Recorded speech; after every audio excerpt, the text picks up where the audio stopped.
तो फिल्म की शुरुआत होती है एक फैमिली को दिखाते हुए। ये फैमिली इंडोनेशिया में रहती है और इस टाइम चल रहा है 2001 का। हम सबसे पहले फैमिली में एक बच्ची नादिया से मिलते हैं। नादिया अपनी फैमिली के साथ जिस घर में रह रही है, अब उसे इस घर में रहना काफी अजीब लगने लगा है, क्योंकि तकरीबन पिछले 7 सालों से उनके घर का रेनोवेशन चल रहा है।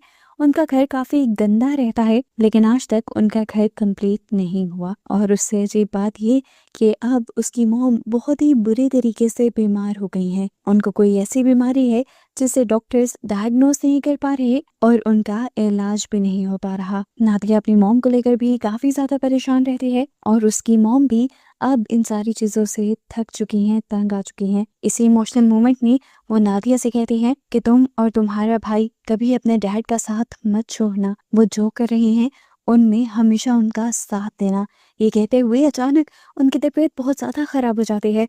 वो खून की उल्टियाँ करने लगते हैं, जिसका खून नादिया के मुंह के ऊपर भी गिर जाता है। अपनी मॉम की बिगड़ती हुई तबीयत को देखकर नादिया अपने भाई और अपने डैड को बुलाती है। परेशानी में ये दोनों बहन भाई अपने डैड से कहते हैं कि हमें मॉम को हॉस्पिटल लेकर जाना चाहिए, लेकिन उनके डैड यहाँ पर अजीब रिएक्ट करने लगते हैं, जैसे वो अपनी वाइफ की बीमारी से तंग आ गए हों। वो उन्हें इसी हालत में छोड़कर एक रूम में चले जाते हैं और उनके बेटे युवा को बहुत ज्यादा गुस्सा आता है, क्योंकि जब जब भी कोई परेशानी होती थी उनके डैड उस रूम में जाकर खुद को बंद कर लिया करते थे, उस परेशानी को खत्म करने के बजाय। खैर, कुछ ही देर बाद दिखाया जाता है कि हैरत अंगेज तौर पर उनकी मॉम की तबीयत खराब हो गई थी। हालांकि कुछ देर पहले लग रहा था कि वो मरने वाली हैं। उनकी तबीयत इतनी ज्यादा अच्छी हो जाती है कि ना सिर्फ वो उठ जाती हैं, बल्कि अपने बच्चों के लिए खाना भी बनाती हैं और उनके साथ न्यू ईयर सेलिब्रेट भी करती हैं। जिस दौरान ये सब लोग न्यू ईयर डिनर एंजॉय कर रहे थे, इसी दौरान हमें नादिया की मॉम के पीछे एक अजीब सा इंसान खड़ा हुआ दिखाई देता है, जिसका सर एक बकरी की तरह था। यानी वो इंसान नहीं बल्कि शैतान था। साय की नजर आते ही नादिया की मॉम की हालत दोबारा से खराब होने लगती है। वो अजीबोगरीब हरकतें करती है और जाकर किचन में बहुत सारा पानी उबालकर उबलते हुए पानी में अपना मुंह डाल देती हैं। बच्चों को तो समझ नहीं आता कि उन्होंने ऐसा क्यों किया, लेकिन हम समझ पाते हैं कि उन्होंने ऐसा उस शैतान के पोजेशन में आकर किया था, उसके कब्जे में आकर किया था। अपनी मॉम की ऐसी हालत को देखकर दोनों बच्चे बहुत ज्यादा परेशान हो जाते हैं। उन्हें हॉस्पिटल लेकर जाने की कोशिश करते हैं, पर रास्ते में ही उनकी मॉम की डेथ हो जाती है।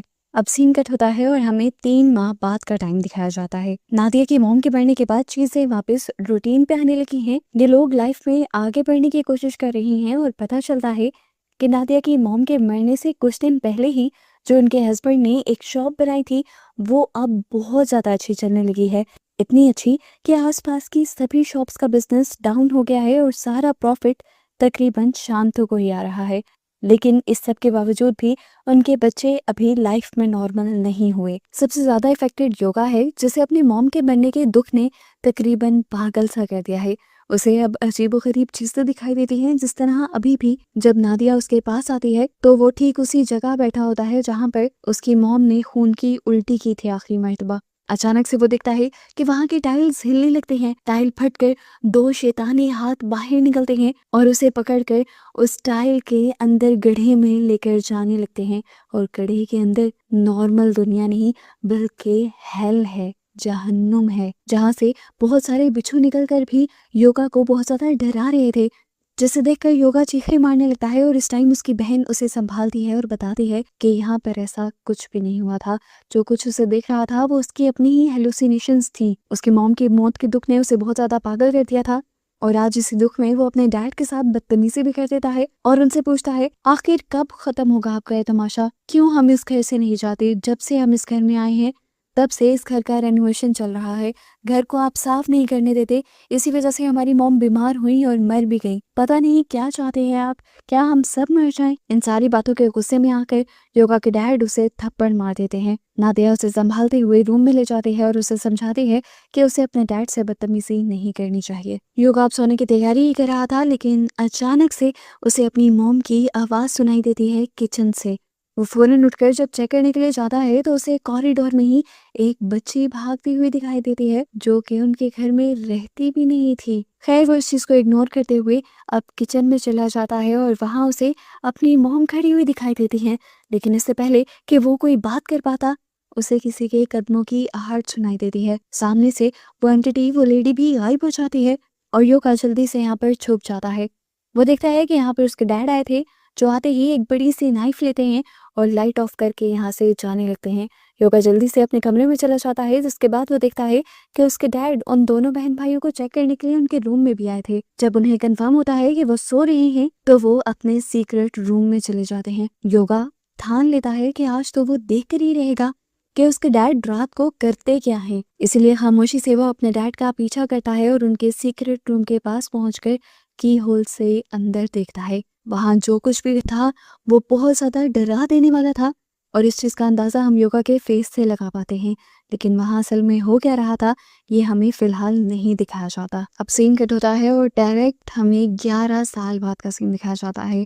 2011 में दोबारा न्यू ईयर ईव के टाइम ही हमें इसी घर को दिखाया जाता है। इस घर के अंदर अभी भी रेनोवेशन चल रहा है। घर अभी भी उसी तरह गंदा है, लेकिन चेंज बस इतना आया है कि योगा और नादिया दोनों बड़े हो गए हैं और अब योगा बिल्कुल अपनी मॉम की तरह ही बीमार हो गया है और नादिया उसका ख्याल रखती है। अब क्योंकि नादिया भी बड़ी हो गई थी तो योगा आज उससे कहता है, अब तुम बड़ी हो गई हो, तुम्हें एक बहुत बड़ी सच्चाई का सामना करना है आज, जो मैं काफी सालों से करता आ रहा हूँ। मुझे यकीन है कि तुम अपने ऊपर कंट्रोल रखोगी। नादिया कंफ्यूज हो गई थी योगा क्या कहना चाह रहा था। तब योगा उससे कहता है, इंतजार करो बस रात होने का। अब हर रोज की तरह उसके डैड रात को कमरे में चेक करने आते हैं क्या उसके दोनों बच्चे सो गए। ये कंफर्म करने के बाद कि वो बच्चे सो चुके हैं, वो एक बड़ी सी नाइफ उठाकर उसी सीक्रेट रूम में चले जाते हैं और अब योगा अपनी बहन को लेकर उसी सीक्रेट रूम के बाहर आ जाता है और उसे की होल से अंदर देखने को कहता है। नादिया जब अंदर का नजारा देखती है तो डर के मारे वो भी हिल जाती है। उसके डैड अंदर एक रिचुअल कर रहे थे।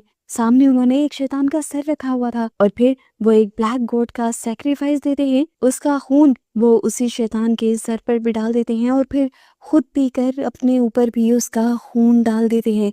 और ये सब देखते हुए नादिया समझ जाती है कि ये सब क्या हो रहा था और क्यों हो रहा था। वो ये भी समझ गई थी कि क्यों उसकी मॉम मरी और आज उसका भाई भी क्यों बीमार है, क्योंकि उसके डैड गलत कामों में इन्वॉल्व हैं। उनके बाहर आते ही ये दोनों अपने डैड के साथ लड़ पड़ते हैं और योगा तो सीधा सीधा उन्हें कह देता है कि आप ही हमारी मॉम के मौत के जिम्मेदार हैं। तो अब इस सब के बाद वो भी खामोश नहीं रहते और इन्हें कहते हैं, हाँ हूँ मैं जिम्मेदार, लेकिन तुम नहीं जानते कि ये सब हुआ कैसे। ये सब तुम्हारी जान बचाने के लिए हुआ, मेरे लिए नहीं। उनकी ये बात सुनी थी कि योगा भी शॉक में रह गया था। वो अब पूरी कहानी बताना शुरू करते हैं और कहते हैं कि जब मेरी शादी हुई तो हम लोग बहुत ज्यादा गरीब थे, हमारे घर खाने को भी चीजें पूरी नहीं होती थी। और फिर एक दिन मैंने और तुम्हारी मॉम ने फैसला किया कि हम डीमन की पूजा किया करेंगे। हम उसके साथ डील करेंगे जिसमें हमें रोज डीमन को सेक्रीफाइस देना होगा और उसके बदले डीमन हमें सब कुछ देगा जो हमें चाहिए। उस डील के बाद से उनके हालात ठीक होने लगे, उनकी शॉप अच्छी चलने लगी। वो हर रोज एक ब्लैक गॉड का सेक्रीफाइस देते रहे और सब कुछ ठीक चलता रहा।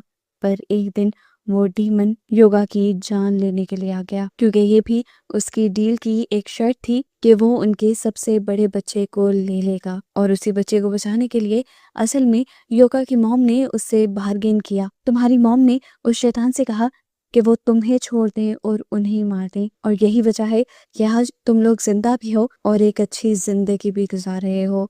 वो डीमन अब हमारे साथ इसी घर में रहता है और इस घर को रेनोवेट इसीलिए करवाना पड़ता है क्योंकि इस घर को गंदा रखने की शर्त है उसकी। अब ये सारी बातें सुनने के बाद योगा और भी ज्यादा टूट जाता है। वो पहले ही अपनी मॉम के दुख से निकला नहीं था और अब जब उसे ये पता चला कि उसकी मॉम की मौत उसी की वजह से हुई है तो वो अपने आप पर कंट्रोल नहीं रख पाता और उस सीक्रेट कमरे में जाकर सारी चीजें तोड़ने लगता है, यहाँ तक कि वो शैतान का सिंबल भी तोड़ देता है। उसके डैड उसे ऐसा करने से बार बार रोकते हैं लेकिन वो रुकता ही नहीं है और एक के बाद एक चीज तबाह करने लगता है और उसके डैड अब गिड़गिड़ा कर उस शैतान से माफिया मांगने लग जाते हैं। ये सब कुछ करने के बाद अब योगा की भी लाइफ ठीक नहीं रहती, उसकी भी लाइफ और ज्यादा बिगड़ जाती है। जैसी चीजें उसे बचपन में नजर आया करती थी वैसी ही चीजें उसे अब दोबारा नजर आने लगती हैं और डराने लगती है। आज वो ये भी समझ पा रहा था कि आखिर बचपन से ही उसे वो डरावनी चीजें, वो एंटिटीज क्यों दिखाई देती थी। वो सारी चीजें असल में वो शैतान ही उसे दिखाता था, खास करके वो हेलुसिनेशन जिसमें कोई हमेशा उसे हेल में खींचता था। असल में शैतान उसे उसका फ्यूचर दिखाता था कि वो उसकी सोल को हेल में ले जाएंगे। पर उसकी मॉम ने ये सब रोक दिया था, इसीलिए योगा को वो सारे हेलुसिनेशंस आना बंद हो गए थे। यहाँ पर फाइनली इन बच्चों को ये भी पता चल जाता है कि क्यों हमेशा इनके डैड का हर बिजनेस इतना सक्सेसफुल होता है। असल में वो सब कुछ गॉड डीमन ही करता था, लेकिन अब क्योंकि योगा ने शैतान की सारी चीजें तोड़कर उसकी काफी बेइज्जती की थी, तो अब शैतान उससे बदला लेने वाला था। पुराने वाले हेलुसिनेशंस उसे दोबारा होने लगते हैं, तबीयत उसकी दोबारा बिगड़ने लग जाती है और नादिया से उसकी ये हालत देखी नहीं जाती। वो स्कूल जाकर इंटरनेट पर सर्च करती है कि किस तरह से इस रिचुअल को रोका जा सके, और क्लास के सारे बच्चे उसकी रिसर्च देखकर उसका मजाक उड़ाते हैं, सिवाय एक लड़के के जो समझ रहा था कि नादिया एक बहुत बड़ी मुसीबत में है। शाम होने पर जब नादिया घर जाती है तो देखती है कि उसका भाई अब तड़प रहा था उन्हीं हेलुसिनेशंस को देखते हुए। वो उसे कंट्रोल करती है और इतने में ही उसके डैड भी घर आ जाते हैं। आज वो लेट घर आए थे। वो बताते हैं कि हमेशा जिनसे वो ब्लैक कोट मंगवाया करते थे, आज वो आदमी नहीं आया था और आज ये कोट उन्हें खुद अरेंज करके लानी पड़ी। वो दोबारा रिचुअल करने के लिए जा रहे थे, लेकिन उनके बच्चे उन्हें ऐसा करने से रोकते हैं। प्रशांत तो कहते हैं ये रिचुअल रुक नहीं सकता, क्योंकि अगर डील तोड़ी गई तो मुसीबतें और भी ज्यादा बढ़ सकती हैं। नादिया पूछती है ज्यादा से ज्यादा क्या बुरा हो सकता है, तो उसके डैड बताते हैं हम सब मर भी सकते हैं। ये सुनकर नादिया का दिल और भी ज्यादा डर जाता है और उसे फिर अपनी मॉम की कही भी वो बात याद आती है कि जो तुम्हारे डैड कर रहे हैं उसमें तुम अपने डैड का साथ देना। वो समझ गई थी कि उसकी मॉम यही कह रही थी कि अपने डैड का रिचुअल्स में साथ देना, इसीलिए अब वो अपने डैड का साथ देना शुरू कर देती है रिचुअल्स में। अब जब नादिया से योगा को ये पता चलता है कि उनकी मॉम ने ऐसा करने को कहा था, तो वो भी रिचुअल का हिस्सा बनने के लिए मान जाता है। ये लोग बिना किसी भी छुट्टी किए रिचुअल करने लग जाते हैं और कुछ साल यूं ही गुजर जाते हैं। और अब जैसे ही 2012 का न्यू ईयर ईव आता है, तो यहाँ ये लोग अब उस डीमन को अपने घर पर अपनी आंखों से देखते हैं। वो भयानक आधा बकरी और आधा इंसान जैसा दिखने वाला डीमन बहुत ही बड़ा और बहुत ही भयानक था। जब वो इन लोगों के सामने आता है, ये लोग डर जाते हैं। वो यहाँ आते ही सबसे पहले योगा के ऊपर हमला करता है। वो उसे उठा उठा कर इधर उधर पटकता है अपनी पावर से, और फिर आखिर में उसको मार डालता है। उसकी मौत से ये लोग बहुत ज्यादा टूट गए थे। नादिया अपने डैड से पूछती है आपने तो कहा था कि जब तक हम सेक्रीफाइस देते रहेंगे वो डीमन कुछ नहीं करेगा, और योगा की जगह जब उसने हमारी मॉम की जान ले ली थी, तो अब वो योगा को लेने के लिए क्यों आया था। इस टाइम उसके डैड उसे कोई जवाब नहीं देते। कुछ ऐसा गुजरता है, ये लोग गोट वाला रिचुअल अपना करते रहते हैं, लेकिन उस सब के बावजूद भी अब वो चीजें जो सारी योगा ने फेस की थी वही नादिया के सामने भी आने लगती हैं। यानी डरावने डरावने हेलुसिनेशंस उसे होने लगते हैं। कुछ इवल स्पिरिट्स उसके पीछे पड़ जाती हैं जो हमेशा उसे डराती रहती हैं, यहाँ तक कि स्कूल में भी। उसके भी जिस्म पर वैसे ही दाने बन जाते हैं जैसे उसकी मोम और भाई के जिस्म पर थे, और अब उसे लगता है कि वो भी जल्दी मर जाएगी। इस टाइम पर उसका स्कूल का एक दोस्त उसके पास आता है और उसे कहता है कि उसे अपनी मुश्किल किसी को बतानी चाहिए, लेकिन नादिया ये सारी बातें किसी को नहीं बताती। हर गुजरते दिन के साथ नादिया की तबीयत बिगड़ने लगती है और अब नादिया के लिए उसके डैड भी काफी ज्यादा परेशान हो जाते हैं और उसे लेकर एक शेमन के पास जाने का फैसला करते हैं। लेकिन रास्ते में ही काफी सारी इवल स्पिरिट्स उन्हें तंग कर देती हैं, जिसकी वजह से उनका एक्सीडेंट हो जाता है और जब उन्हें होश आता है तो वो अपने आप को एक अजीब सी झोंपड़ी में पाती है। असल में ये एक शेमन का घर था और यहाँ पर उसे उसके डैड ही लेकर आए थे। यही वो शेमन था जिसने रिचुअल कर सालों पहले उसके डैड को और डीमन को मिलाया था। यहाँ पर नादिया को बहुत सारी पिक्चर्स भी दिखती हैं उन फैमिलीज की, जिन फैमिलीज ने यही वाली डील की हुई थी डीमन के साथ। अब नादिया शेमन से पूछती है कि क्या ये सब कुछ रोका नहीं जा सकता। तब शेमन उसे एक खौफनाक हकीकत ये बताते हैं कि जो डील मैंने करवाई हुई थी उसे तो रोका जा सकता था। मैंने सिर्फ इतनी सी डील करवाई थी कि ये लोग गोट रिचुअल करेंगे और उसके बदले डीमन इन्हें पैसे देगा। लेकिन तुम्हारे डैड ने लालच में आकर खुद डीमन से कांटेक्ट किया और उससे बहुत सी चीज़ों की डिमांड करने लगे, ये जाने बगैर कि डीमन उसके बदले में बहुत कुछ मांगेगा। और डीमन ने मांगा भी और लिया भी। तुम्हारे डैड ने तुम्हारी फैमिली के मरने की डील कर ली थी डीमन के साथ और उसके बदले अपने लिए सारी आसाइशें मांग ली थी। ये सुनते ही नादिया के कान जैसे फटने लगते हैं। दुख से उसका दिल बैठने लगा था। उसे सांस नहीं आ रहा था, समझ नहीं आ रहा था वो क्या रिएक्ट करे। वो अपने डैड को ऐसी नजरों से देख रही थी जैसे वो अपने इस डैड को जानती ही ना हो। ये बात सुनकर उसके डैड भी रोने लगते हैं और उससे माफी मांगने लगते हैं। और बताते हैं कि हाँ, मैंने लालच में आकर वो सब किया था, लेकिन मैं अब उस सब के लिए पछता रहा हूँ और मैं ये सब ठीक करके भी दिखाऊंगा। ये लोग ये कहते ही यहाँ से चले जाते हैं और उस दिन के बाद से ही नादिया फील करती है कि उसके डाइट में एक बहुत बड़ा चेंज आ गया था। उन्होंने गोट रिचुअल भी करना बंद कर दिया था। जिस घर में वो रहते थे, जिस घर को उन्हें हमेशा डीमन के लिए गंदा रखना पड़ता था, उस घर को भी वो छोड़ देते हैं और अपनी आधी से ज्यादा दौलत जो शैतान ने ही उन्हें दी थी, उसे गरीब लोगों में बांट कर वहां से निकल जाते हैं। इस रिचुअल को खत्म करने का कोई रास्ता ढूंढने के लिए सालों गुजर जाते हैं। इन्हें इस रिचुअल को खत्म करने का कोई रास्ता नहीं दिखाई देता और दिन ब दिन नादिया की हालत बिगड़ती रहती है। इस पूरे टाइम के दौरान नादिया जो फील कर रही थी, जो उसके साथ हुआ था, उसके भाई के साथ, उसकी मॉम के साथ या उसकी पूरी फैमिली के साथ हुआ था, वो उस पर एक बुक लिख चुकी थी। अभी इस बुक का एंड लिखना बाकी था और फिर टाइम आ जाता है 2021 का। नादिया के डैड उसे लेकर एक पहाड़ी इलाके में जाते हैं जहाँ ये लोग एक शेमन से मिलते हैं। ये शेमन नादिया को देखकर सारी कहानी समझ जाती है और ये भी समझ जाती है कि इनके साथ जो भी मसला है उसका कोई भी हल नहीं निकाल सकता। वो नादिया को देखते हुए बताती है कि तुम्हारे डैड ने जो डील की थी, उस डील की वजह से 2002 में तुम्हारी मॉम मरी, 2012 में तुम्हारे भाई और अब 2022 में तुम मर जाओगी। ये बात सुनकर उसके डैड टूट गए थे। वो चाहते थे ये सब रुक जाए, पर अब कुछ नहीं हो सकता था। नादिया अपने डैड को समझाती है कि अब हमें अपनी किस्मत को कबूल कर लेना चाहिए और इस जंग को छोड़ देना चाहिए। अब उस शैतान से हमें कोई नहीं बचा सकता। ये फैसला करते हुए ये लोग अपने पुराने घर में वापस आ जाते हैं।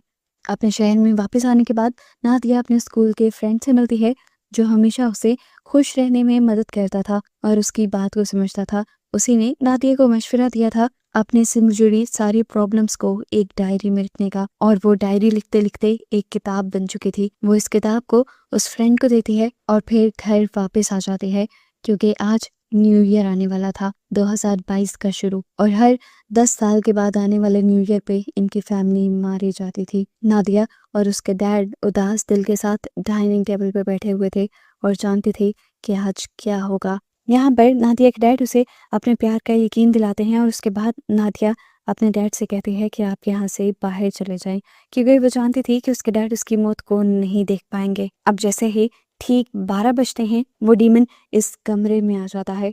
वो डीमन आते ही उसके ऊपर हमला नहीं करता, बल्कि उसके दिमाग को अपने कब्जे में ले लेता है और उसी के जरिए उसी को नुकसान पहुंचाता है। नादिया अपने आप को नोचने लगती है।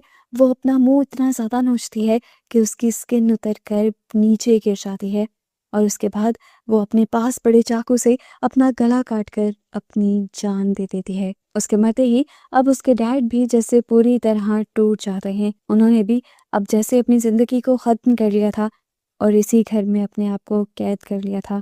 जबकि नादिया का दोस्त जब नादिया की पूरी किताब पढ़ता है तो उसके एंड पर उसे पता चलता है कि नादिया ने अपनी मौत को खुद ही प्रिडिक्ट कर लिया था, यानी पहले से ही उस किताब में लिख लिया था। जब तक वो इस किताब के एंड तक पहुंचा तब तक बहुत देर हो चुकी थी। वो आखिरी मर्तबा नादिया से मिल भी नहीं पाया और अपनी नादिया से मिलने की ख्वाहिश को पूरा करने के लिए वो उसकी ग्रेव पर भी जाता है। जबकि यहाँ मूवी के पोस्ट क्रेडिट सीन में अब हमें नादिया के डैड के सामने उनकी फैमिली के तीनों मेंबर्स को दिखाया जाता है, जिनके पीछे इस टाइम वही शैतान था। उसकी फैमिली के मेंबर उसे अपने पास बुला रहे थे और अचानक से उन तीनों के सर बदल कर उनके सरों पर बकरी का सर आ जाता है। उसके डैड ये सब देखकर रोने लग जाते हैं और बस मूवी यहीं पर इस भयानक एंडिंग के साथ खत्म हो जाती है।